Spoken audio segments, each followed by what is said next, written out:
And she says کہ میری امی کہتی ہیں کہ اگر آپ کی نیل پالش لگی ہوئی آپ کی نماز نہیں ہوئی. میں نے کہا اللہ میاں اتنے فالتو بیٹھے ہیں کہ وہ یہ دیکھ رہے ہیں تمہارے 5 یعنی اس اربوں کی یونیورس میں ایڈا ویلا بیٹھا ہے نا. استغفر اللہ. کائنات کے خالق کے لیے اتنے گھٹیا اور گستاخانہ الفاظ کا استعمال کرنے والی اس جاہلہ خاتون کو لگتا ہے کہ اس نے کوئی بہت بڑی لاجک استعمال کی ہے، حالانکہ اس نے اپنی اوقات اور اپنی عقل کا خود جنازہ نکالا ہے. سورہ زلزال کے اندر اللہ رب العزت صاف صاف فرماتے ہیں فَمَن يَعْمَلْ مِثْقَالَ ذَرَّةٍ خَيْرًا يَرَهُ وَمَن يَعْمَلْ مِثْقَالَ ذَرَّةٍ شَرًّا يَرَهُ. جس نے ذرے کے برابر بھی کوئی نیکی کی ہوگی تو اللہ اسے دیکھ لے گا، اور جس نے ذرے کے برابر بھی کوئی برائی کی ہوگی تو اللہ اسے بھی دیکھ لے گا. اللہ انسانوں کی طرح محتاج نہیں ہے، وہ تمہارے ناخن کیا تمہاری رگوں کے اندر بہنے والے خون کے قطرے اور تمہارے دل کے اندر پیدا ہونے والے برے گمان سے بھی واقف ہے. وہ تو علیم بذات صدور ہے.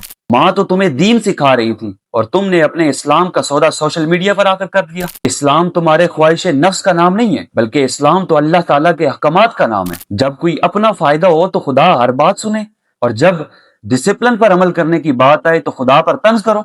یہ عقل نہیں، یہ بدترین خود غرضی ہے.